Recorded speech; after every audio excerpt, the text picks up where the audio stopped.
Billionaire catches his maid dancing for his paralyzed daughter.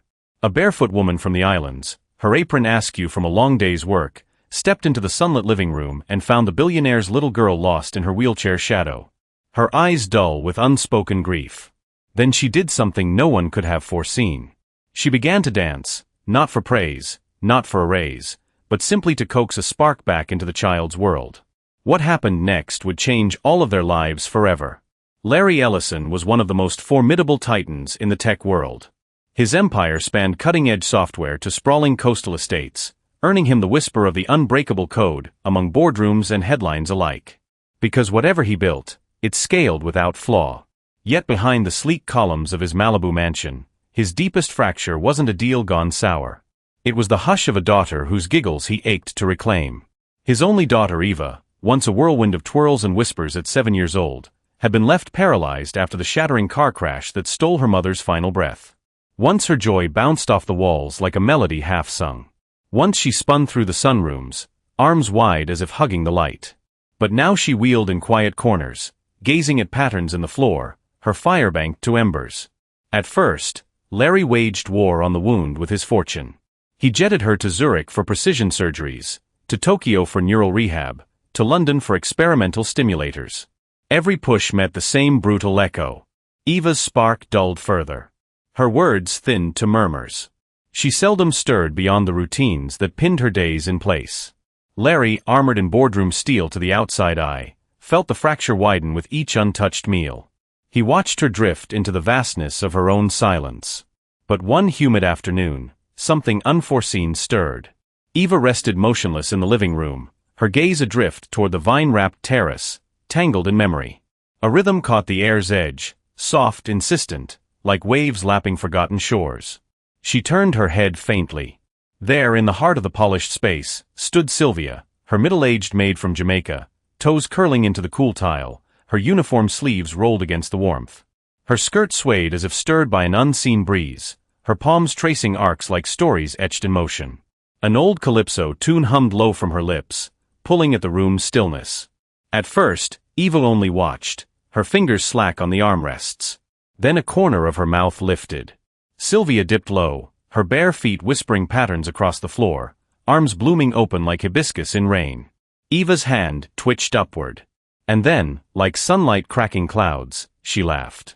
Not a whisper of sound, not a courtesy breath, but a full bubbling cascade that rippled through the marble. Sylvia's eyes lit with quiet fire, her steps quickening, swirls and stamps that turned the rug into a stage, her laughter weaving in like harmony. Eva's peals rose, hands patting in clumsy time, the room alive with the impossible. Her name was Sylvia. At least that's what the household called her, with a nod to the steady grace she'd carried across oceans. No one pried deep into her chapters, for she shared them in glances, not confessions. What the staff knew of her tale was the quiet steel forged in Jamaican hills, nights under starlit thatch where song-stitched wounds closed, days in markets where rhythm turned toil to triumph. She had buried a husband to fever, raised kin through storms, and crossed waters with nothing but faith and a worn apron. Sylvia held one gift that outshone any wage, her pulse. When sorrow clung like damp earth and rest fled on humid winds, she moved. When bosses barked orders or loneliness echoed in empty quarters, she swayed. She danced for neighbors at dusk gatherings. And sometimes they slipped her an extra coin. Her flow was her anchor, her light. Her bridge over the chasm of what was lost. Larry stood frozen in the doorway, the marble floor cold beneath his polished loafers, as if the house itself held its breath. The calypso melody hung in the air like smoke from a distant fire, Sylvia's hum fading into a soft, surprised gasp as she spotted him. Her arms dropped mid-flourish, her bare feet planting firmly, toes splaying against the tile like roots seeking purchase. Eva's laughter trickled to a halt, her small hand still hovering in the air, clapped half open as if chasing the echo of joy. For a heartbeat, the room balanced on that precipice, sunlight slanting through the terrace doors, gilding the edges of Sylvia's apron, the wheelchair's silver frame catching the light like a forgotten trophy. Then fury surged through Larry, hot and unbidden, a reflex honed in boardrooms where disruptions were swiftly excised. Who does she think she is? The thought clawed at him. This was no street corner, no island gathering under the stars. This was his mansion, his sanctuary of calculated silences, where grief wore tailored suits and spoke in measured tones. A maid, maid, dancing like some carefree spirit in the heart of it all? Disrespect dripped from every sway, every note she dared to hum without permission. He could already picture the call to HR, swift, impersonal, her belongings bundled into a cab before dusk. But then Eva shifted in her chair, her cheeks flushed not with pallor but with a rare bloom of color. Her eyes, those deep wells that had mirrored only vacancy for months, now sparkled with a fragment of the girl she'd been. And in that instant, awe cracked through the rage like lightning splitting stone. Laughter. His daughter's laughter. Not the mechanical courtesy she'd mustered for nurses or the hollow sighs that punctuated her days, but something raw, alive, a sound that tugged at the frayed edges of his soul, pulling him back from the abyss he'd built around them both. Sylvia straightened, her face a map of quiet apology, lines etched from years of bending without breaking. She smoothed her skirt with hands that still trembled faintly from the rhythm's afterglow, the white apron crisp against the gray fabric, a flag of surrender.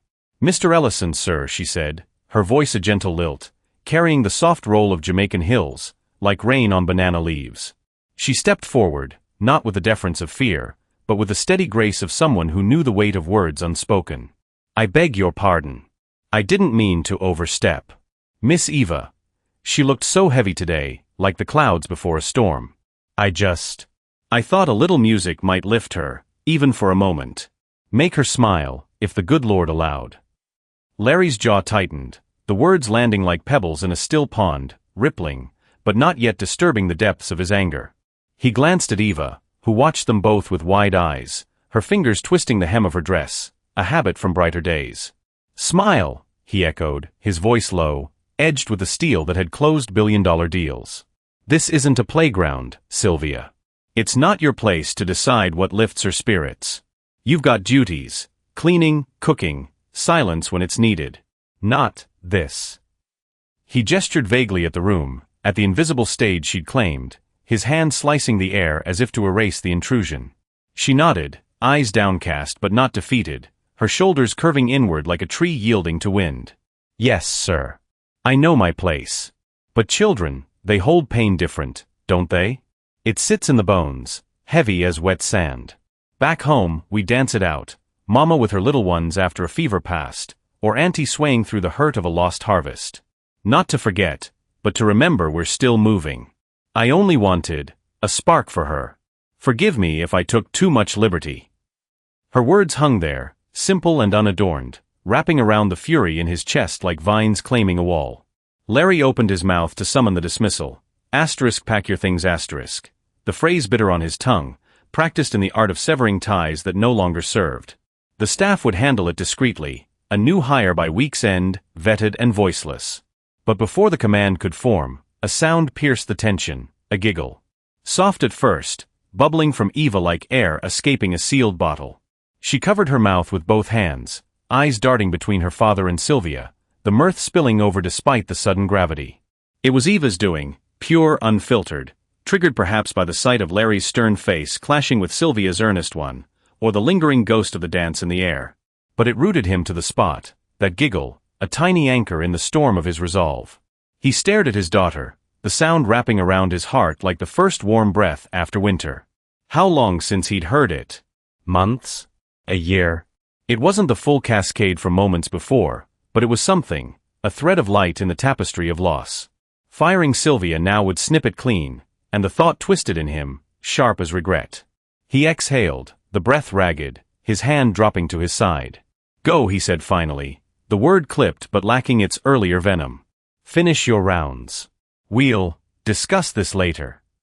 Not a reprieve, not forgiveness, just a pause, a crack in the door he'd slammed shut on vulnerability.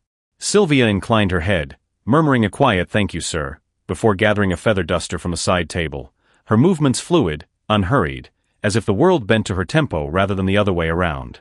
She paused by Eva's chair, brushing a gentle hand over the girl's hair, motherly, unasked for, and whispered, "Rest now, little one. The rhythm waits." Then she was gone, her footsteps a soft patter down the hall, leaving the living room to settle into an uneasy quiet. Larry crossed to Eva, kneeling beside her wheelchair with a creak of fabric against leather. Up close, her face held the afterglow, cheeks pink, eyes brighter than the afternoon haze outside. "You all right, kiddo?" he asked, his voice softening despite himself, thumb tracing the edge of her armrest. She nodded, a shy smile tugging at her lips. "She dances funny, Daddy. Like the wind." Another giggle escaped, lighter this time, but it lingered in the space between them, a fragile bridge. He forced a chuckle, the sound foreign in his throat, and wheeled her toward the terrace for fresh air. But as the French doors swung open, admitting the salt-kissed breeze from the Pacific, his mind replayed the scene, not the outrage, but the impossible bloom of it all. Sylvia's sway, Eva's laugh. It clashed against the ordered chaos of his life, where solutions came in spreadsheets and signatures, not bare feet and borrowed tunes. That evening, as the sun dipped low, painting the Malibu cliffs in strokes of amber and indigo, Larry retreated to his study.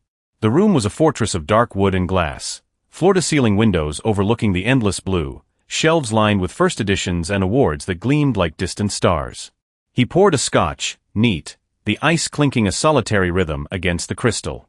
Sinking into the leather armchair, he stared at the horizon, but his thoughts drifted inward, pulled back to the living room like tide to shore. The laughter echoed in his mind, unbidden, replaying in loops, Eva's peals rising, Sylvia's steps quickening in response. It was absurd, this intrusion from a woman who dusted his baseboards for 6 months without a whisper of complaint. He'd hired her on recommendation, reliable, discreet, with references from a Park Avenue household that spoke of quiet efficiency. No flair, no fuss. Yet here she was, unraveling the careful numbness he'd cultivated since the crash. The accident. He shoved the memory down, but it surfaced anyway, oily and insistent. Rain-slicked roads that night, the wipers slashing frantic arcs across the windshield. His hands gripped the wheel too tight, jaw set from the argument with Claire, words about board meetings bleeding into family time, her plea for him to be here. Then the curve, the skid, the world tilting into screams and shattering glass. Claire's hand limp in his, Eva's tiny form crumpled in the back. He'd walked away with bruises and a settlement from the insurers. They'd taken everything else. Hope. The word tasted foreign, sharp on his tongue like the scotch's burn. He hadn't allowed it since the Zurich surgeons shook their heads, since the Tokyo therapists packed their charts with polite failures.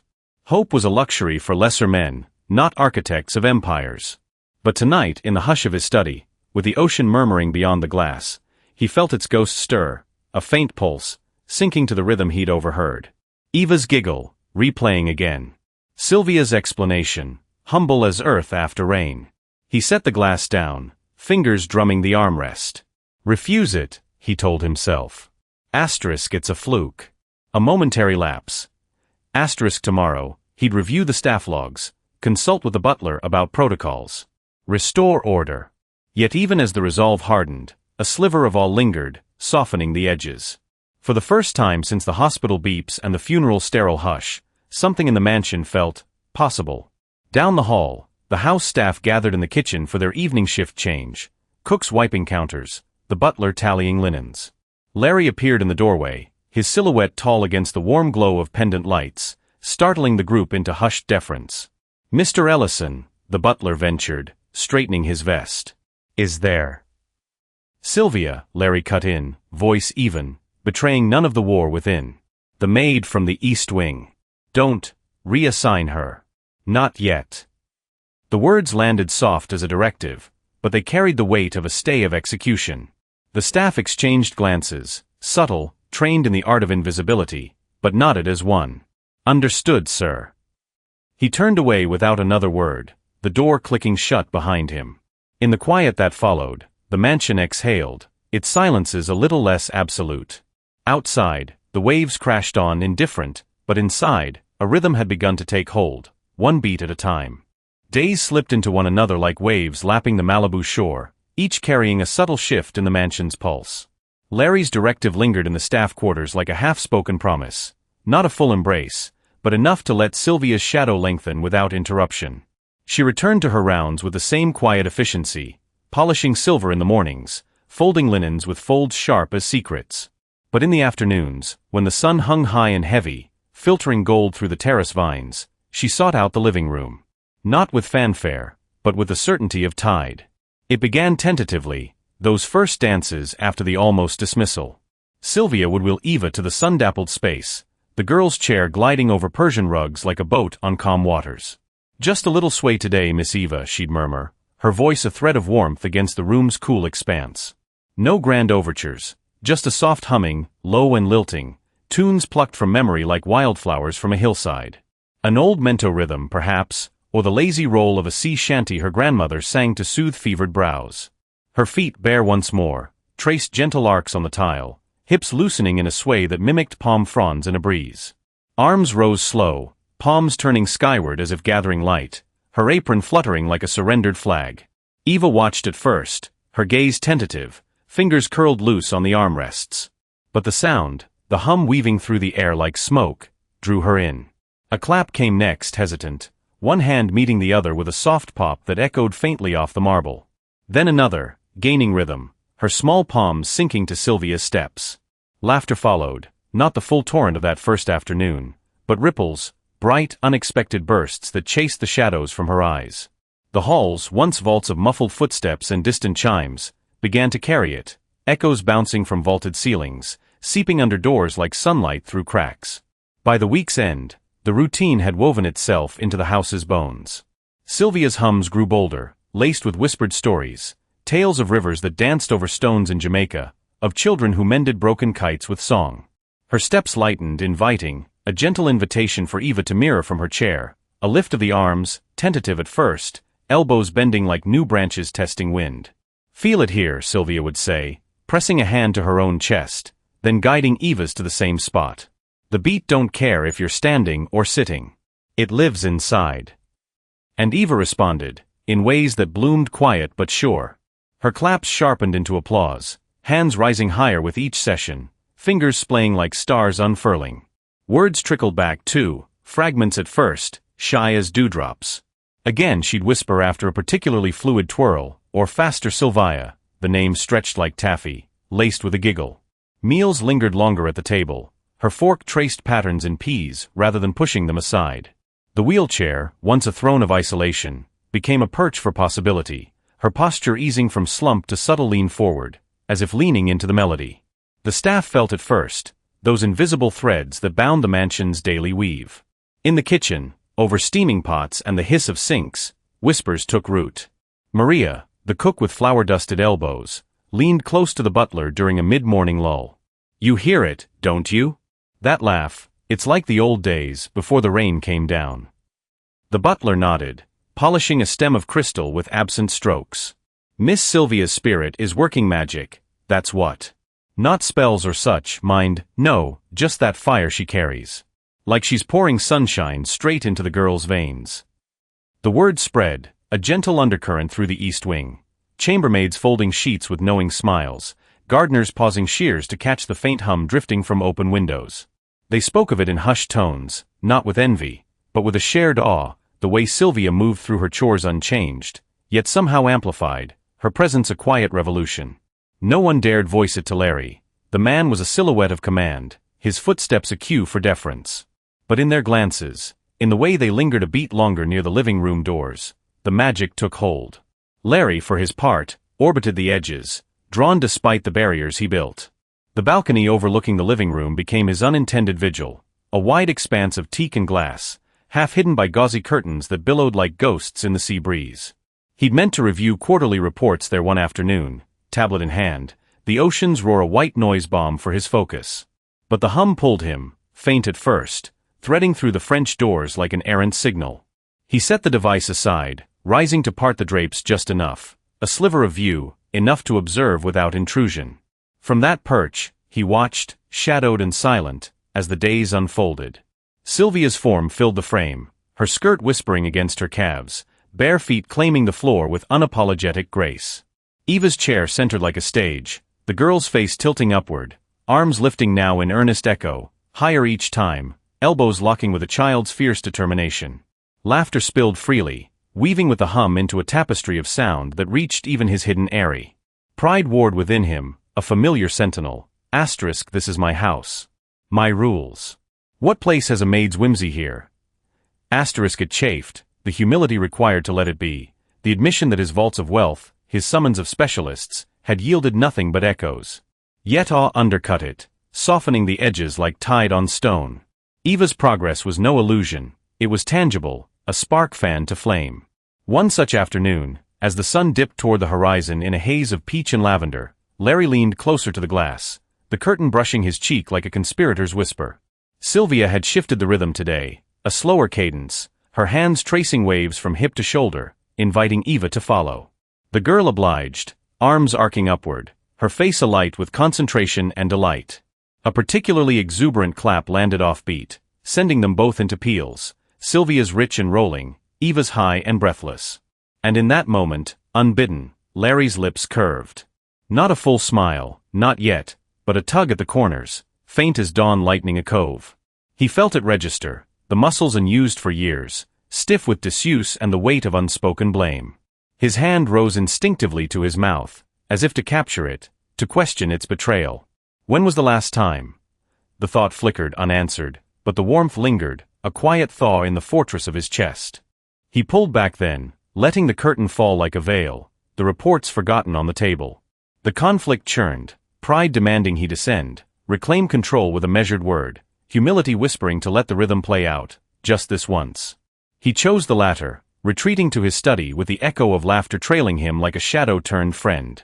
A week later, the verification came wrapped in white coat and stethoscope.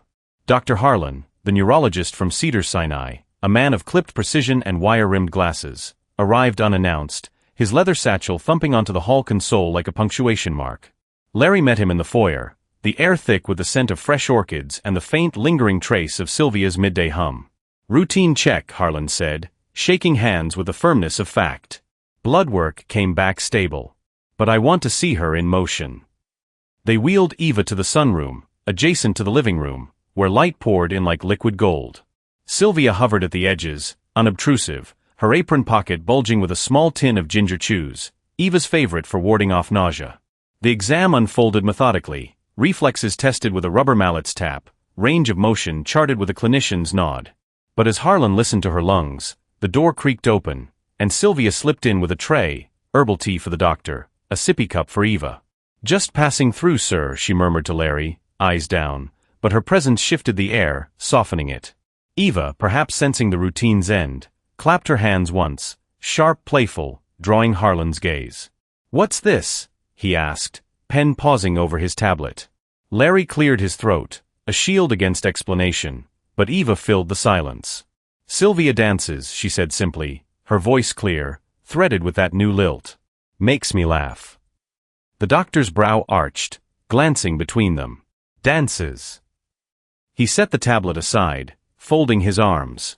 "Tell me more." What followed was no performance, but the hum started anyway, Sylvia's hum, soft as a sigh, her feet tapping a subtle beat against the threshold. Eva's arms lifted in response, a mirror of invitation, and a giggle bubbled up, pulling the room into its orbit. Harlan watched, clinical at first, then with a softening of his gaze, notes scribbled in hurried script. When it faded, he straightened, clipping his pen with a decisive snap. "Remarkable," he said, turning to Larry. Her tones improved, subtle but there. "Emotional engagement like this? It's catalyzing neural pathways we couldn't touch with stimulators."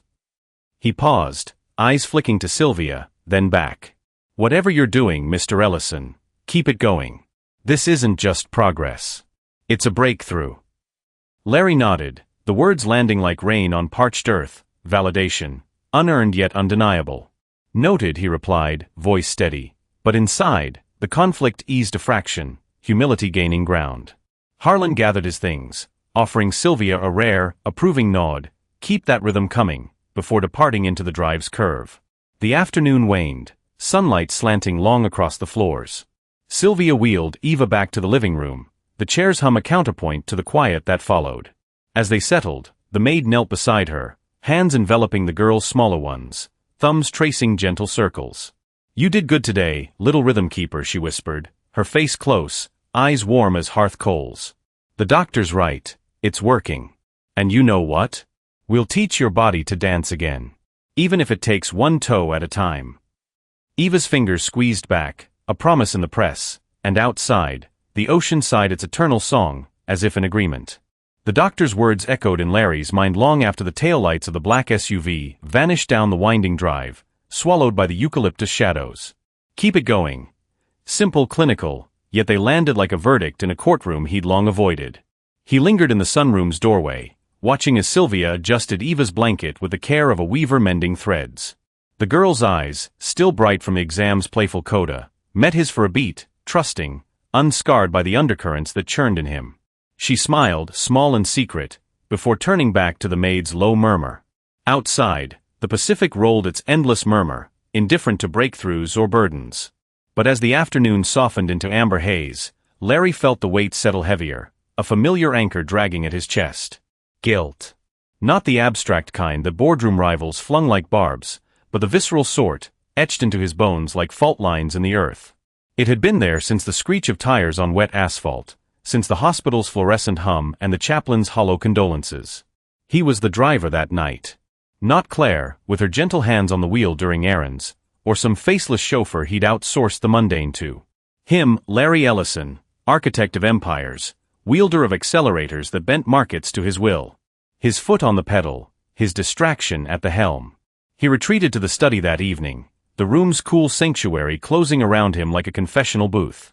The scotch decanter gleamed on the sideboard, amber liquid catching the desk lamp's glow, but he bypassed it tonight, sinking instead into the armchair with its worn leather arms, Claire's favorite, the one she'd claimed for late-night reads, feet tucked under her like a cat in repose. The ocean view stretched beyond the glass, waves cresting silver under the rising moon, but his gaze unfocused, pulled inward to the night that had redrawn their world. Rain had fallen in sheets that evening, a rare deluge for the coast, turning the Pacific Coast Highway into a ribbon of black mirror. They'd been returning from a gala in the city, Larry in his tuxedo, starched and armored, Claire in emerald silk that hugged her like a promise. Eva, 7 and buoyant, dozed in the back, her stuffed giraffe clutched to her chest, the one with a lopsided smile that mirrored her own. The argument had simmered all night, sparked by his early exit from the event, another call from Asia, another pivot in a merger that couldn't wait. "We're here, Larry," Claire had said in the car, her voice soft but threaded with steel, the wipers slashing frantic arcs across the windshield. "Not in your next quarter's forecast." Eva asked for a story tonight, not a tablet screen. He'd gripped the wheel tighter, knuckles paling against the leather, the road's curve blurring in the downpour. "You think I don't know that? I'm building this, for us. For her future." The words came sharp, defensive, laced with the exhaustion of endless flights and firewalls. Regret flickered even then, a warning light in the dash of his conscience, but pride floored the accelerator instead. Headlights pierced the gloom ahead, taillights of a semi swaying like a drunkard in the gale. Claire reached for his arm, her touch cool, grounding. "Slow down, love. The rain's a beast tonight." The skid came without mercy, tires hydroplaning on the flooded lane, the world tilting in a scream of rubber and rain. Time fractured, the crunch of guardrail giving way, the plunge toward embankment, Claire's gasp twisting into a cry as she twisted toward the back seat. "Eva, hold on." Her last words, hurled like a lifeline over the chaos, her body shielding their daughter in the instinctive arc of a mother's will. Metal twisted, glass shattered in a cascade of diamonds, and then silence, broken only by the hiss of steam from the hood and Eva's faint whimper. Larry had clawed free first, blood warm on his temple, the airbag's powder stinging his eyes. Claire slumped against the dash, unmoving, her emerald dress torn and darkened. Eva stirred in the wreckage behind, legs pinned at angles that would haunt surgeons' reports. He fumbled for his phone, dialing 911 with shaking fingers, the operator's calm a lifeline he clung to. "Stay with me," he begged them both, his voice cracking like the chassis.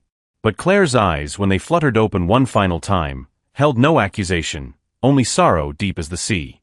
"Promise me, you'll be her father. Not just the name." Then nothing.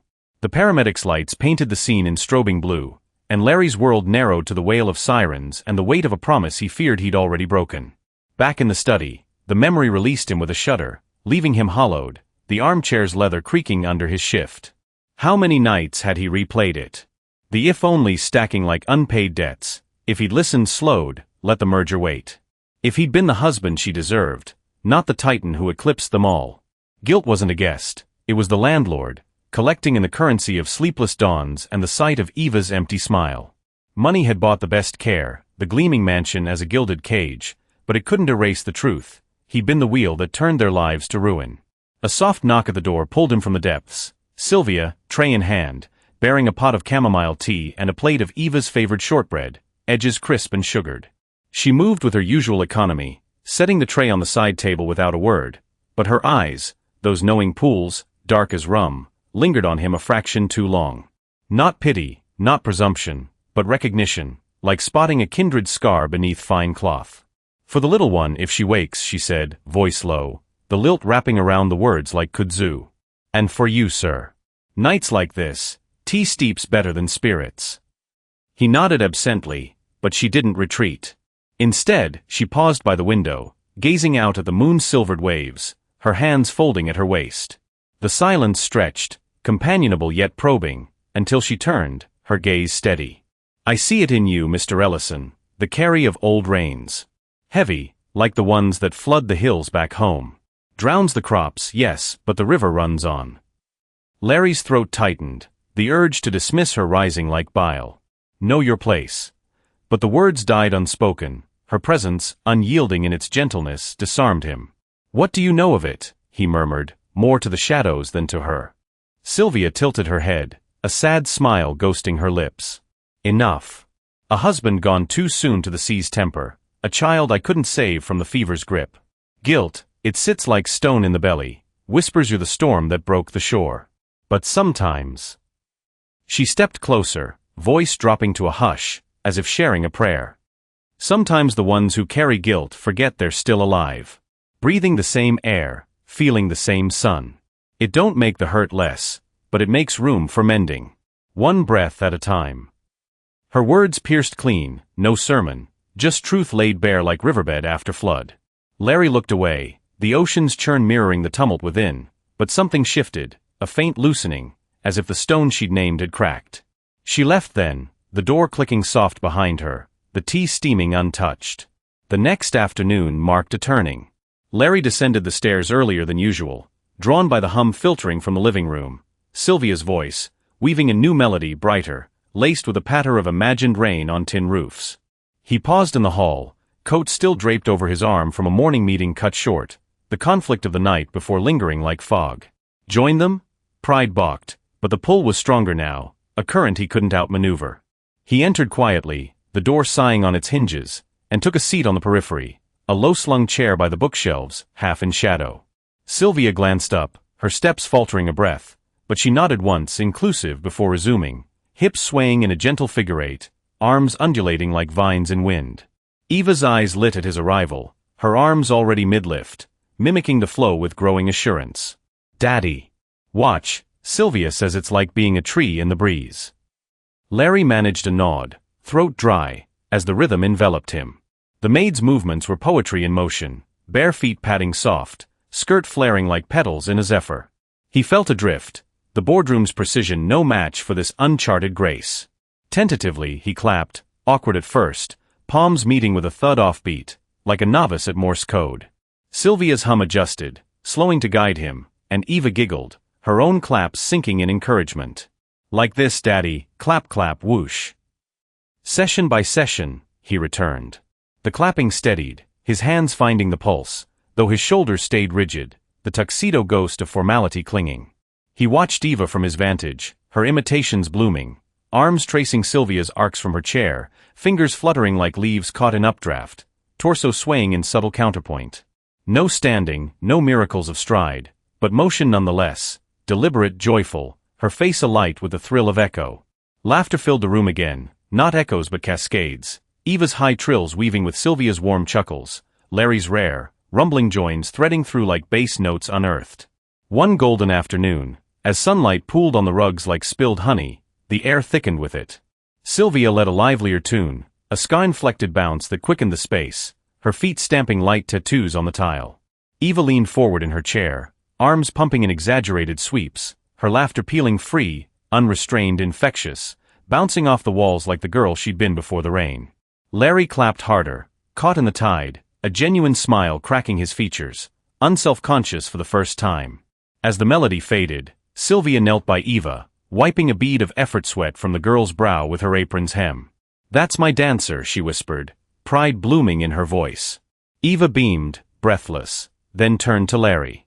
Your turn, Daddy. Dance. He chuckled, shaking his head, but the warmth lingered, a balm on the guilt's raw edges. Rising, he crossed the room, the distance feeling shorter than it had in months. Sylvia stood, stepping back with a knowing glance, leaving space. But it was her shoulder he reached for, solid, warm under his palm, the fabric of her uniform soft from countless washes. She stilled, eyes meeting his, patient as earth. Thank you, he whispered, the words rough, unearthed from depths he'd sealed. For giving me back a piece of my daughter.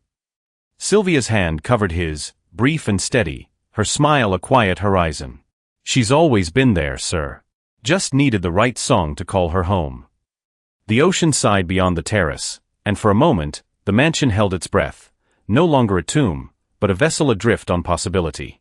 The touch lingered on Sylvia's shoulder like the afterglow of a note held too long, a fleeting press of gratitude that bound them in the sun-warmed hush of the living room. Larry withdrew his hand slowly, the warmth seeping back into his palm as if reluctant to leave, and met her eyes one last time. In them he saw no demand for more, no ledger of favors owed, just the steady horizon of understanding, vast as the sea beyond the terrace. Eva watched them both from her chair, her arms still humming with the echo of motion, a soft smile curving her lips like a secret shared. The moment fractured gently as Sylvia straightened, smoothing her apron with habitual grace. Time for your rest, little one, she said, wheeling Eva toward the hall, her voice a bridge back to routine. Larry nodded, turning away, but the whisper of thanks echoed in his chest, a quiet tide turning. Word travels swift in circles where fortunes are traded like whispers at dawn. It began as a murmur, innocuous as a footnote in a luncheon conversation, over chilled lobster salads at the Polo Lounge, where linen napkins hid the barbs of boredom. Ellison's gone soft, one venture capitalist confided to another, fork pausing mid-air, the clink of crystal glasses underscoring the revelation. Let's his maid, mind you, prance about like it's carnival. For the girl, they say. Crippled from that crash. Pathetic, really. Man's lost his edge. Laughter rippled, low and polished, masked as sympathy, but it spread from there, from Brentwood brunches to Silicon Valley soirees, threading through encrypted texts and sidelong glances at charity galas. The billionaire lets his maid dance for his crippled daughter. The phrase took on a life of its own, sharpened by repetition, a caricature etched in marble halls where vulnerability was the ultimate faux pas. By week's end, it reached the boardroom of Ellison Enterprises, the glass eyrie perched above the valley like a hawk's nest, all sleek lines and screens flickering with market pulses. Larry arrived for the quarterly review with his usual armor, tailored navy suit, tie knotted like a noose of resolve, but the air hummed with undercurrents, the director's eyes lingering a beat too long on his untouched coffee. Marcus Hale, the silver-haired CFO with a penchant for velvet hammers, cleared his throat first, posturing behind his tablet as projections danced across the wall. Larry, stellar quarter as always. But off the record. He trailed off, exchanging glances with the others. Elena Vasquez from legal, sharp as a scalpel. Tom Riley, the old guard engineer with a mustache like a broom bristle. We've heard rumblings. About the domestic situation. Larry's fork stilled against his porcelain plate, the clatter of silverware from the catered spread suddenly distant. Rumblings, he echoed, voice even, but the word tasted like ash. He knew this terrain, the subtle siege of suggestion, where loyalty masked as concern. Elena leaned in, her pearls clicking softly. It's the optics, Larry. Photos circulating, anonymous of course, from the estate staff. A housekeeper cavorting in the living room? With Eva?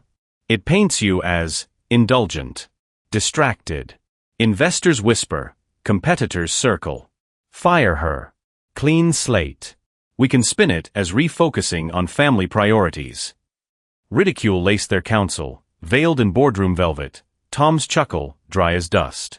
Come on, man. We've all got skeletons. Yours just twirls in an apron. But image is currency. Protect the brand.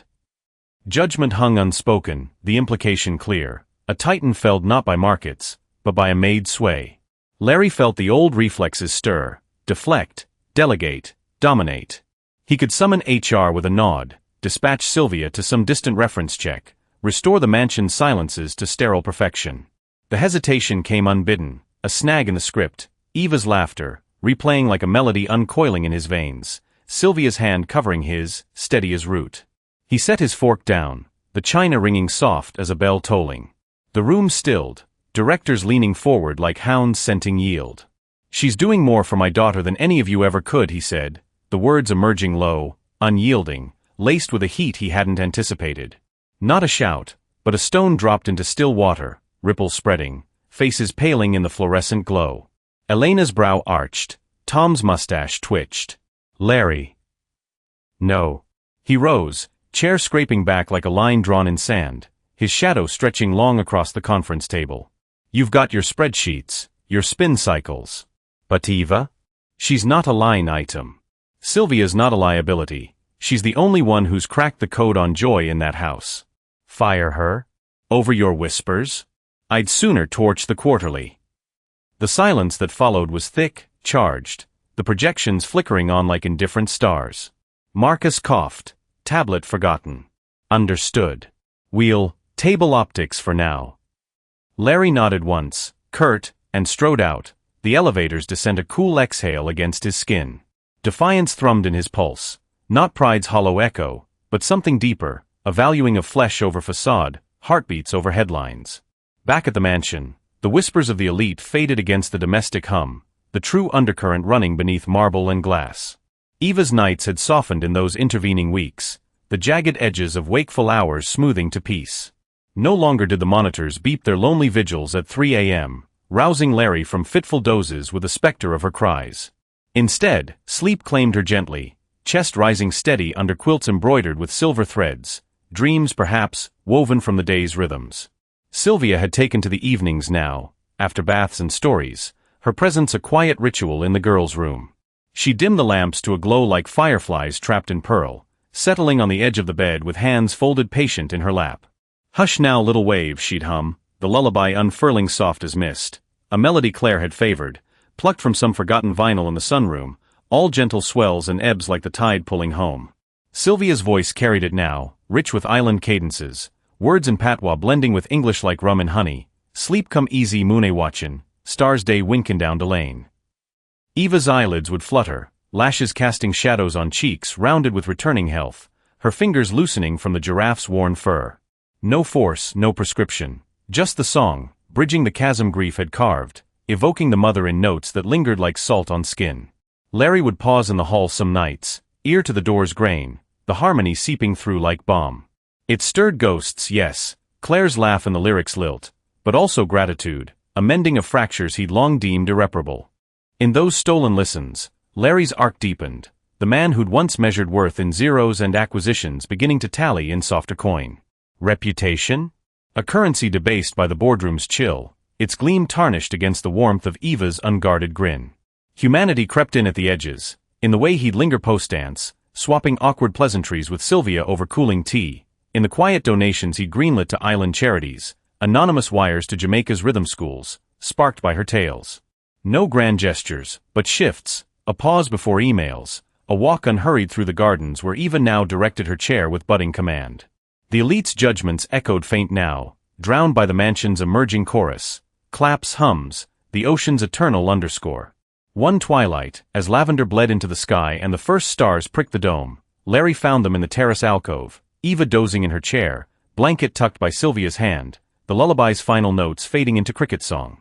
The maid rose, spotting him in the gloaming, her silhouette soft against the rail.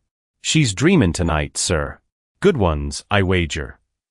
He nodded, stepping closer, the air thick with jasmine and salt.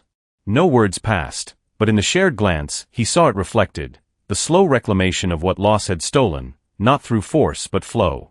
For the first time, the mansion didn't feel like a house. It felt like home. Twilight's hush settled over the mansion like a velvet cloak, the terrace alcove cradling the last embers of day in pools of fading rose. Larry lingered there a moment longer, the jasmine's perfume mingling with the salt-laced breeze, Sylvia's silhouette retreating down the hall with Eva's chair gliding silent beside her. The word she'd spoken, asterisk good ones, I wager asterisk, hung in the air, a quiet benediction, stirring the embers of what the house had become. No longer a monument to absence, but a vessel humming with tentative life, laughter's echoes in the rafters, the soft creak of wheels charting new paths, the ocean's murmur sinking to an inner cadence. Home. The word tasted of rust and revelation, unfamiliar yet fitting, like a key turning long after the lock was forgotten. Morning broke with the clarity of new resolve, sunlight spilling across the kitchen tiles where Sylvia moved like a current through still water. She paused at the counter, her hands, capable, calloused from ropes and roots, reaching for a small wooden box tucked in the pantry's shadow. Carved from mahogany, its lid etched with swirling motifs of waves and fronds, it had crossed oceans with her, a relic from the village green where drums spoke louder than sermons. Inside lay her treasures, a pair of goatskin tautners, a pair of carved sticks worn smooth by palms, and the heart of it, a compact gem, its shell scarred from firesides and festivals. She'd held off bringing it forth, content with hums and sways, but Eva's progress whispered permission now, a budding harmony begging amplification. By midday, the living room transformed into sacred ground, the Persian rugs rolled back to bear the cool terrazzo, sunlight angling through the vines like spotlights on a stage reclaimed. Sylvia wheeled Eva to the center, the girl's posture alert, eyes tracing the maid's every fold and flourish with a hunger of one tasting flight. "Today we call the ancestors a bit closer," Sylvia said, her voice a conspirator's hush, kneeling to unpack the box with reverence. The gem emerged first, its skin glowing warm under the light, then the sticks, simple, unadorned extensions of will. She settled cross-legged on the floor, the drum balanced on her thigh, and drew a breath deep as the sea.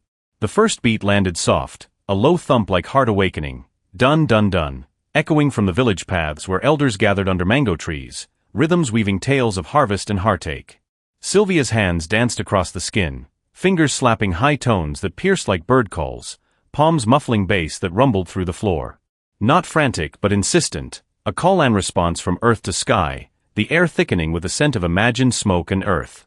Eva leaned forward in her chair, bare feet dangling just above the tiles, her face a canvas of wonder, eyes wide, lips parted as if sipping the sound. At first, it was just a twitch, Eva's right foot, the one less shadowed by the injury's grip, curling toes against the footrest's edge. Then a tap, hesitant, offbeat, the sole brushing the metal with a faint scrape. Sylvia's rhythm held steady, eyes locked on the girl, a smile blooming slow as dawn. Another tap, sinking now, Eva's heel lifting in time to the dun-dun, her small frame rocking subtle in the chair. The movement was small, miraculous in its modesty, a flutter where stillness had reigned, nerves firing like stars pricking a velvet night. No grand stride, no leap from bounds, but a return, motion uncoiling from dormancy, the body remembering its own song.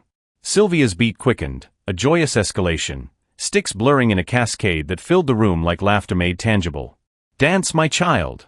she cheered, voice rising over the thunder, rich with the fire of forgotten festivals. "Feel the beat inside you, let it wake the river in your blood." The words wove into the rhythm, a chant half-prayer, her free hand gesturing wide, inviting the impossible. Larry had entered unnoticed, drawn from his study by the unfamiliar pulse vibrating through the walls, a vibration that thrummed in his chest, sinking unwitting to his steps. He paused in the doorway, coat shed, sleeves rolled against the warmth, his frame filling the threshold like a sentinel caught mid-watch. The scene unfolded before him, Sylvia's form alive with ancestral fire, the gemmed skin singing under her assault, Eva transformed, her foot tapping fervent now, knee bending in shallow arcs, arms lifting to clap in ragged harmony. Laughter bubbled from the girl, high and free, mingling with the drum's roar, the room a vortex of sound and light. Stunned, Larry gripped the doorframe, the wood smooth under his palm, grounding him against the surge. Pride swelled first, fierce, paternal, the sight of his daughter's defiance against the chair's decree, her body claiming what doctors had charted as lost. But humility followed swift, a counterpoint crashing like wave on shore. This wasn't his engineering, his fortunes flung at foreign clinics. It was Sylvia's gift, unbidden, her village's echo bridging chasms his vaults couldn't span. Tears pricked then, hot and unheeded, tracing silent paths down his cheeks. He swiped at them absently, the collision within raw, pride yielding to awe, the unbreakable code cracking under the weight of grace. The rhythm crested and ebbed, Sylvia easing the gem to a hush, her chest heaving with exertion and joy. She leaned forward, hands enveloping Eva's, the girl's foot still twitching in aftershocks. "What was that, little drummer? What did the beat whisper?" Eva's breath came quick, her face flushed with the miracle's heat, eyes distant as if chasing an inner light. She whispered, voice thread-thin but luminous, "I felt something." Not a declaration, but a confession, something stirring in limbs long numb, a spark traversing wires thought severed. Sylvia's eyes misted, her nod profound, a vessel for the unspoken. Larry slipped away then, the door whispering shut behind him, leaving the women to their afterglow. He wandered the halls, the drum's echo fading into the mansion's pulse, until he found himself at the East Wing solarium, a glass nook overlooking the cliffs, where potted ferns nodded in the breeze. But it was Sylvia who sought solitude next, excusing herself from Eva's side with a promise of cool water and fruit. She climbed the servant's stair to her quarters, a modest garret under the eaves, its single window framing the endless blue. The room held her worlds, a crucifix of woven palm above the bed, shelves of spice jars and dog-eared hymnals, the air scented with liniment and lavender. She knelt there, bare knees to the worn rug, hands clasped loose as prayer beads, the gem resting beside her like a silent witness. No grand oration, just a murmuring gratitude, words tumbling in patois and English, laced with the salt of tears held back. "Thank you, Father," she breathed, eyes closed to the light slanting gold across the floorboards. "For the gift of hands dat heal, for the child dat hears the call. You give me a role in mendin' the broken, disbroken house, disbroken hearts. Not for glory, but for your rhythm. Let it flow, Lord, let it carry dem home." The prayer unfurled simple, fervent, a thread to the divine that had sustained her through fevers and farewells. Rising, she touched the crucifix's curve, a seal on the moment, before descending once more. Downstairs, the living room had quieted to companionship's glow, Eva sipping mango juice through a striped straw, her foot idly tracing circles on the footrest, unconscious now but alive. Sylvia settled beside her, the gem tucked away, hands folding in her lap as the girl set the glass aside. The silence between them was soft, companionable, broken only by the distant crash of waves. Eva turned then, her small hand reaching for Sylvia's, fingers intertwining with a trust forged in beats and breaths. "When you dance," she said, voice steady now, eyes locking with the maid's like anchors found, "I feel alive." Sylvia's throat caught, her free hand brushing the girl's cheek, the touch a vow unspoken. Outside, the sun dipped lower, painting the terrace in strokes of fire, the mansion breathing in time with the sea, a home, alive with motion's quiet promise. The words hung in the living room's golden hush like notes suspended in a fading chord, "When you dance, I feel alive." Eva's voice, small but sure, wrapped around Sylvia's heart, pulling a smile that bloomed slow and deep, her eyes misting with the quiet miracle of it. The gem rested silent now against the wall, its skin still warm from the afternoon's fervor, while sunlight slanted through the terrace vines in lazy shafts, gilding the edges of the rugs and the girl's tousled curls. Sylvia squeezed Eva's hand once more, thumb tracing a circle of affirmation, before rising with the fluid ease of one who carried rhythms in her bones. "Then we'll dance more, my alive one," she murmured, the promise light as sea foam. Outside, the Pacific whispered its accord, waves folding into shore with patient persistence, as if the ocean itself conspired in their reclamation. Weeks wove onward in that tender cadence, the mansion's halls no longer echoing with absence but thrumming with incremental graces. Eva's taps evolved to tentative shifts, knees bending deeper in her chair, fingers drumming counters during meals, her laughter a frequent visitor now, chasing shadows from the corners. Larry's vigils from the balcony grew bolder. He joined more openly, his claps sinking steadier to Sylvia's leads, the awkwardness yielding to a reluctant harmony. Whispers from the staff carried upward like incense, tales of the girl's newfound hums in the bath, her demands for Sylvia's song at dawn. The air thickened with anticipation, a subtle charge building, as if the house held its collective breath for the moment when feeling might forge into form. It crested on a morning drenched in clarity, the kind of coastal dawn where fog burned off early, leaving the sky a vast, unblemished cerulean. Sylvia had risen before the light, her garret window framing the cliff silhouette, and knelt in prayer as was her dawn rite. Thanks for the stirrings, pleas for the strength to guide what grace might grant. Downstairs, she prepared the living room with ritual care, rugs furled fully now, the space cleared like a village clearing for festival, the gem tuned with a palm's soft slap, its voice resonant and ready. Eva wheeled in on her own insistence that day, arms pumping the rims with budding vigor, her nightgown swapped for a simple sundress the color of sea glass, feet bare and eager against the footrest. Larry entered last, drawn by the hum already threading the air, Sylvia's low prelude, a heartbeat rhythm that quickened his own. He paused in the doorway, coffee mug forgotten in his hand, steam curling like questions unanswered. The scene before him was intimate, charged. Eva centered on a low mat Sylvia had laid, the maid kneeling close, their hands linked in a circle of palms. "We've felt it, haven't we?" Sylvia said, her voice a gentle tide, eyes locking with the girl's. The beat inside, waking the legs like roots after rain. Today, child. Today we ask them to hold you. Just for a breath. One stand, for the joy that's been waiting. Eva's face tightened, a flicker of the old fear shadowing her eyes, memories of therapists' tugs and the chair's unyielding frame, but Sylvia's grip steadied her, thumb pressing that affirming circle. You don't carry it alone, the maid whispered. I'm here. Your daddy's here. And the rhythm, it's yours to claim. Larry set the mug aside, sinking to the floor across from them, his breath shallow, the room contracting to this sacred triad. The gem waited, sticks poised in Sylvia's free hand, but she held off, letting the silence build like a wave drawing back. Now, Sylvia breathed, releasing Eva's hands to brace her own palms under the girl's armpits, a scaffold of warmth and will. Push down, love. Feel the earth push back. Eva nodded, swallow audible, and gripped the mat's edge, fingers splaying white-knuckled, nails biting into weave. Her arms trembled first, fine shivers racing from elbows to shoulders, muscles quivering like bowstrings drawn taut after long disuse. A gasp escaped her, half effort, half wonder, as she leaned forward, torso folding into the bid. Larry's breath caught, sharp and voluntary, chest seizing as if the air itself conspired against him, his hands hovering useless at his sides, pride and terror colliding in his throat. Sylvia's whisper cut the tension, soft as a lullaby laced with fire. One step for joy, Eva. Just one. Let it rise. The drum joined then, a single thump, done, low and resonant, vibrating through the floorboards like a heartbeat shared. Eva's knees unlocked next, buckling inward before locking with a jerk, her thighs clenching in visible waves, cord standing stark under pale skin. Sweat beaded on her brow, a single droplet tracing her temple, and her lips parted in a silent cry, determination etched in every line. Inch by torturous inch she rose, heels lifting from the mat, calves straining to vertical, the sundress's hem whispering against shins that hadn't borne weight since the rain-slicked night.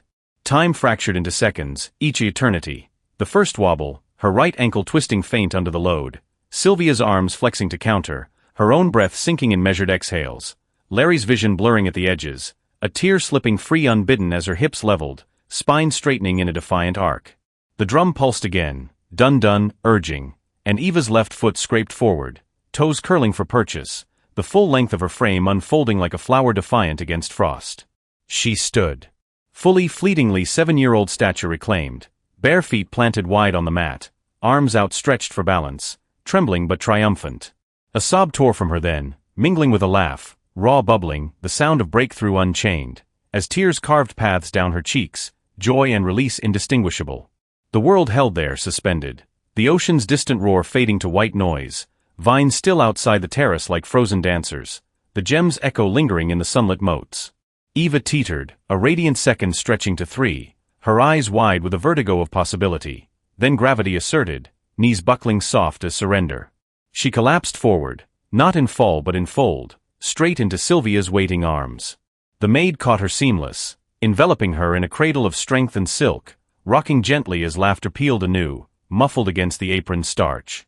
"Oh, my dancer," Sylvia murmured, voice thick, her own tears salting the embrace. "You did it. Joy's first step." Larry moved then, propelled by the ache in his chest, knees meeting the mat with a thud that echoed his unraveling. He knelt beside them, overwhelmed, a titan humbled, hands reaching to envelop them both, one palm on Eva's back, the other clasping Sylvia's shoulder in echo of that earlier thanks. Tears streamed free now, silent rivers carving through the lines of his face, pride swelling vast as the sea beyond. No word sufficed. He simply held, the trio a knot of limbs and sobs and shared breath, the room pulsing with the miracle's aftershocks. Unseen in the periphery, the butler, ever the silent steward, had paused in the hall, phone in hand for a routine check on the terrace sprinklers. The moment framed itself in his lens. Eva's radiant collapse, Sylvia's fierce hold, Larry's kneeling form bathed in light, a tableau of redemption, raw and real. He snapped at once, instinct overriding protocol, then twice for clarity, before retreating with a nod to the divine. By noon, the image slipped into the ether, a discreet forward to a contact at the Chronicle, whispered as something you'll want to see. Tabloids seized it like driftwood in a current, headlines erupting by evening. Billionaire's maid helps disabled girl walk again splashed across digital fronts, the photo pixelated but poignant, Eva's laugh frozen mid-bloom. It ricocheted through feeds, Variety's velvet-gloved awe, the Inquirer's sensational spin, X-threads igniting with viral fire. Public reaction splintered like light through prism, admiration bloomed in heart emojis and shared testimonies. Proof money can't buy miracles, but kindness can, from parents of the challenged, therapists nodding in forums. Mockery lurked in the shadows, elite snickers in comment threads, Ellison's midlife crisis, hired help as healer? Past the popcorn, boardroom echoes laced with schadenfreude, skeptics decrying a staged sob story for PR polish. Larry scrolled through it all that night, tablet glowing in the study's dim, scotch untouched on the sideboard. The barbs glanced off now, harmless as sea spray, reputation's old armor shed like snakeskin, too heavy for this new weight of wonder. He powered down, the screen's light fading to black, and rose to check on Eva, asleep in her room, limbs lax under the quilt, a faint smile curving her dreams. Sylvia's quarters hummed faint with a final hum, the maid's vigil ended. For once, he didn't need the world's approval, his daughter's smile was enough. The tabloids' clamor faded into the ether like distant thunder, their headlines curling at the edges in Larry's periphery, fleeting scandals for a world that chased spectacle, not substance. He let them drift, unheeded, the mansion's rhythms reclaiming precedence, the gem's resonant thump at midday, Eva's taps evolving to shuffles across the mat, Sylvia's hums threading the days like golden wire. In the quiet aftermath of that dawn stand, the trio's orbit tightened, gravity shifting from obligation to orbit. Respect bloomed first, a mutual deference forged in the forge of shared witness. The way Larry's eyes now sought Sylvia's in the living room's hush, acknowledging her as co-architect of the impossible. The way she, in turn, deferred to his silences not with subservience, but with a knowing tilt of a partner in purpose. Their closeness unfolded in increments, subtle as tides advance. Mornings found Larry lingering in the kitchen, no longer the transient figure barking orders at the espresso machine, but a presence easing into the stool by the island, watching as Sylvia diced mangoes for Eva's breakfast, her knife a metronome against the board. "Pass the lime," she'd ask and he'd comply, fingers brushing hers in the exchange, a contact now familiar, charged with the unspoken language of survival. Afternoons blurred into extensions of the dance. After Eva's sessions, when the girl's energy waned to contented yawns, Larry would stay, not clapping now but conversing, halting at first, queries about the rhythm's origins, the island tunes that carried ghosts of resilience. Sylvia answered with stories, not sermons, tales of village wakes where drums called the departed home, her voice painting sun-baked paths and starlit seas. He listened, chin on fist, the boardroom's calculus yielding to wonder, their dialogue a bridge built plank by plank on mutual awe. One evening, as the sun bled crimson across the cliffs, painting the terrace in strokes of fire and shadow, Larry sought her out beyond the routines. Eva slumbered early that night, lulled by a particularly languid ska rhythm, her breaths even under the quilt's rise and fall. The mansion exhaled into twilight's embrace, staff retreating to their quarters like leaves folding against the cool. Larry wandered the east wing's corridors, the marble cool underfoot, drawn by an unnameable pull, a need to pierce the veil of her grace, to understand the wellspring that fed it. Her door appeared unassuming, plain oak at the hall's end, brass number 12 winking faint in the sconce light, a world apart from the master suite sprawl. He knocked soft, the sound swallowed by the hush, half expecting retreat.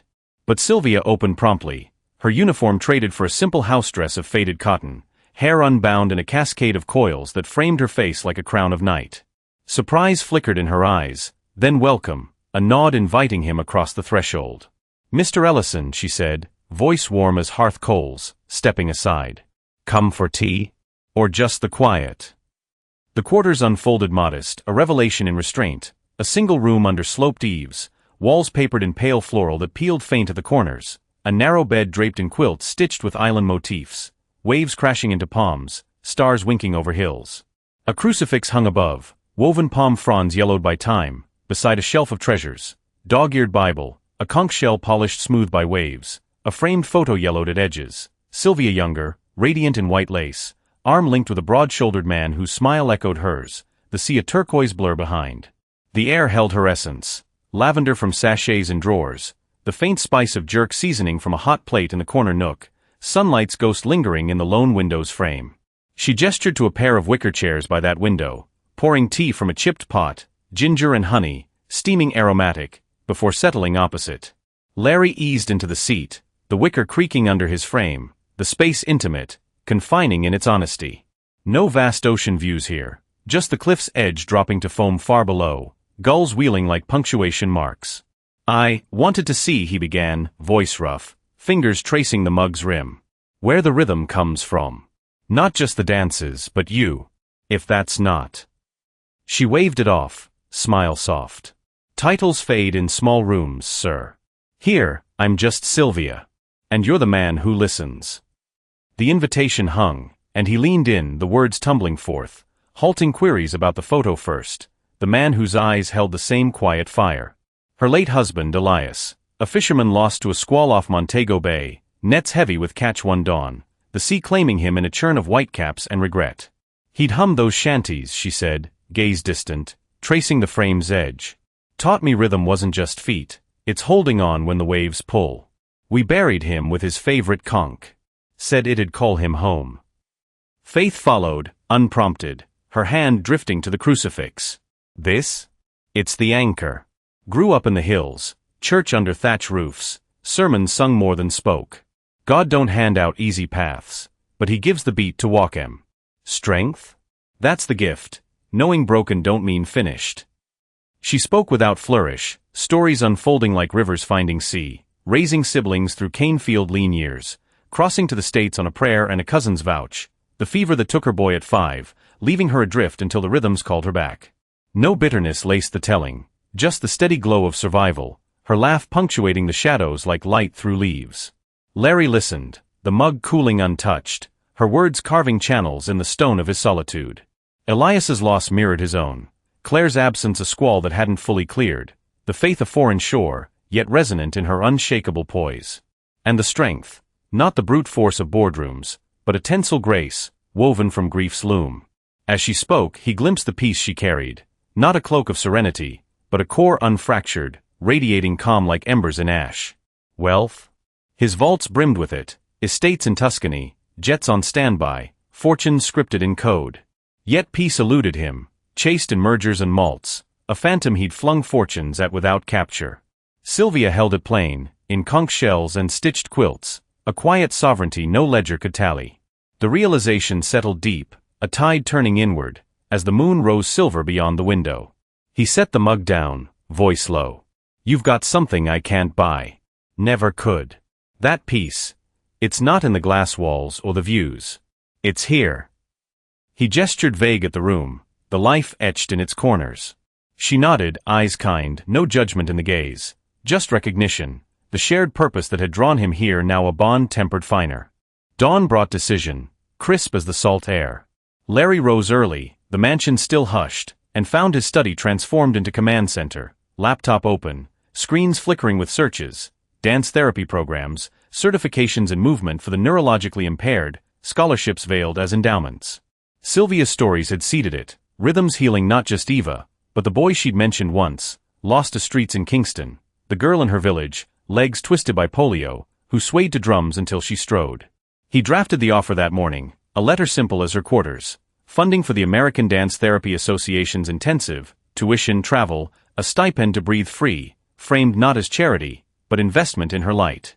"To help more children find their beat," he typed, the words sealing resolve. When he slipped the envelope under her door that afternoon, the knock followed soft, her acceptance, tear-streaked but radiant, sealing the pact. Eva's endearment came unscripted, a bloom in the garden of their days. It slipped out one humid afternoon, the living room awash in the gems cascade, Sylvia leading a new sequence, arms weaving like river reeds, Eva mirroring from her mat with feet now shuffling tentative steps. The girl faltered mid-sway, giggling at the wobble, and reached up as Sylvia knelt to steady her. "Mama Sylvia," she said, the words casual as breath, latching onto the maid's neck in a hug fierce and unyielding. Time stuttered, Sylvia's breath catching, eyes glistening as she held the girl close, whispering patois blessings into her curls. Larry from his perch by the terrace, frozen in the doorway, the nickname a key unlocking chambers long sealed. Claire's echo in the tenderness, yet fresh, a new maternal weave in the tapestry. From there, transformation rippled outward, Larry's arc cresting into action. The Sylvia Foundation took root in boardroom memos rerouted to benevolence. Initial seed of $5 million, channeled to music movement programs for disabled youth, partnerships with Cedars-Sinai for trials, grants to island clinics blending drums with physio. He dove in, sleeves rolled through late nights, Calls to donors framed not in returns but resonance, site visits to underfunded centers where children's claps met his own. No fanfare, just the quiet machinery of change, his empire's gears grinding toward grace. The mansion mirrored it, doors flung wider to volunteer dancers, the halls echoing with borrowed beats, Eva at the center, her steps lengthening under Sylvia's wing. The emotional close came on the eve of Sylvia's departure for the program, the airport looming like a horizon crossed. They gathered on the terrace at dusk, the sky a bruise of violet and gold, Eva between them on a cushioned bench, her feet, bare and bold, dangling over the edge. Larry poured wine for himself, ginger fizz for the girl, tea for Sylvia, the glasses chiming soft as toasts unspoken. Silence held first, companionable, broken by Eva's yawn and Sylvia's hand ruffling her hair. "You'll write every day, Mama Sylvia," the girl murmured, the title now woven seamless. "As the tides turn, child." Sylvia's gaze shifted to Larry, the shared purpose a current between them, respect deepened to kinship. He met it, the piece she'd shown him now a mirror he glimpsed in his own reflection, faint but growing. "This foundation, it's yours as much as mine," he said, voice low, the words a vow. "What you've given, it's not repayable. But if it spreads." She leaned forward, hand covering his on the rail, the touch steady as prayer. "The rhythm of kindness can heal nations, sir." The words landed profound, simple, her eyes holding the vastness of hills and seas, faith's fire undimmed. Larry nodded, throat tight, the ocean below sighing agreement as stars pricked the dome above. In that moment, titles dissolved fully. Billionaire, Maid, father, healer, one bond, beyond words, pulsing to the beat of what was mended. Months unfurled like the fronds of a fern in spring rain, each one layering grace upon the mansion's bones, mending what fracture had wrought. Sylvia's sojourn at the dance therapy program, a whirlwind of seminars in sun-drenched studios, certifications etched in ink and insight, had woven her deeper into their tapestry, her returns marked by suitcases brimming with new rhythms, adaptive sequences for wheel-bound limbs, drum circles scripted for neural bloom. Eva, now 8 and aglow with the audacity of recovery, claimed steps as her own. No longer tentative shuffles on the mat, but confident strides across the living room's expanse, her bare feet padding sure against the terrazzo, guided by Sylvia's hand at her elbow or the gem's insistent pulse. "Lean into it, child," the maid would murmur during their dawn rituals, her voice a compass as Eva's legs, once traitors to her will, responded with a memory of motion, knees locking fluid, hips swaying in echo of island winds. The girl's balance held now, a wobble tamed to sway, her laughter trailing each stride like confetti in a breeze. The house, once a vault of velvet silences where echoes mocked the absent, transformed into a symphony's cradle. Laughter rang first and fiercest, Eva's peals cascading from sunroom to stairwell, chased by the staff's indulgent chuckles, Maria the cook's booming alto joining in over sizzling skillets. Piano notes followed, Claire's old upright dusted and tuned, its keys alive under Eva's fingers and halting melodies Sylvia taught, simple scales laced with calypso flair, chords blooming like hibiscus at dawn.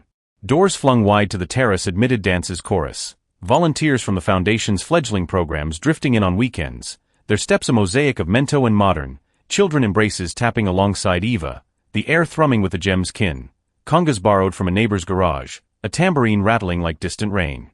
The mansion breathed it all, walls that had absorbed grief now vibrating with release, the ocean beyond a bass undertone to the emergent song.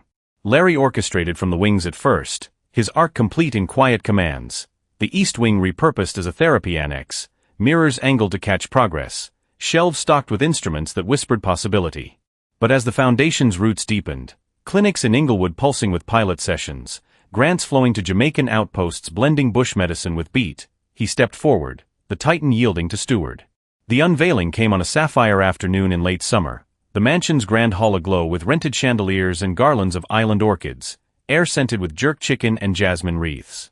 Guests gathered in measured elegance, donors in linen suits, therapists with clipboards at the ready, a smattering of press held at bay by velvet ropes, 50 souls, no more, the intimacy a deliberate frame for the heart of it. He stood at the podium, a simple oak affair borrowed from the study, the hall's vaulted ceiling arching above like a cathedral to second chances. Eva flanked him, hand in his, her sundress swirling at the knees, step steady as she mounted the dais. Sylvia hovered stage left, house dress crisp, her smile a beacon amid the murmur. "We've built empires," Larry began, voice steady but laced with a gravel of truth, towers of code and capital that touch the clouds. But true structure? It's here. He gestured wide, encompassing the room, the girl at his side, the woman who'd unraveled his isolations. The Sylvia Foundation for Music Therapy isn't about metrics or margins. It's rhythm as redemption, dance as the bridge grief tries to burn. Named for the one who showed us, healing isn't bought. It's moved to. Applause swelled, warm and unforced, Elena Vasquez dabbing her eyes with a monogrammed hanky, Marcus Hale nodding from the back with uncharacteristic solemnity. Eva stepped forward then, microphone dwarfing her frame, her voice clear as a bell's chime. Mama Sylvia taught me to feel the beat again. Now we share it. She clapped once, sharp and inviting, and the hall joined, hands sinking in a wave that rippled to the terrace, where foundation scholars waited with drums at the ready. Sylvia ascended last, her acceptance brief profound, a story of a village girl who crossed seas to find her purpose mirrored back, her thanks a prayer wrapped in patois, eyes locking with Larry's in silent covenant. The event crested in mingling, champagne flutes clinking to toasts of tomorrow, but the true unveiling lingered in the afterglow. The mansion, once mausoleum, now a hearth for hope. As dusk bruised the horizon to indigo, the guests thinned to echoes, the hall emptying to the hush of departure. Larry dismissed the last with handshakes and promises, the weight of the day settling like dew, exhilaration laced with a poignant ache, for Sylvia's program called her back east come morn, a fellowship extension to train instructors in adaptive arts. He found them in the living room, the space reclaimed for farewell, rugs re-rolled, gem enthroned on its stool, piano lid propped like an open book. Eva stood at the center, radiant in the lamplight, her steps a fluid weave now, forward turn, a pirouette borrowed from Sylvia's new lexicon, arms arcing graceful as swans on tide. One last time, Mama, Eva pleaded, eyes sparkling with the bittersweet of thresholds. Sylvia obliged, no words needed, her bare feet claiming the floor as the girl extended her hands. The maid hummed first, a final lullaby slow and swelling, the notes Claire once sang now infused with island soul, piano joining soft under Larry's distant touch from the doorway. Then the dance, Sylvia leading, hips swaying in a mento embrace, Eva mirroring free, legs striding unassisted, toes pointing earthward with confidence born of month's mercy, her sundress flaring like petals in wind. No braces, just motion pure and unhaltered, the girl's face alight with the joy of command, laughter bubbling as she spun into Sylvia's arms, their forms a duet of dark and light, shadow and shine.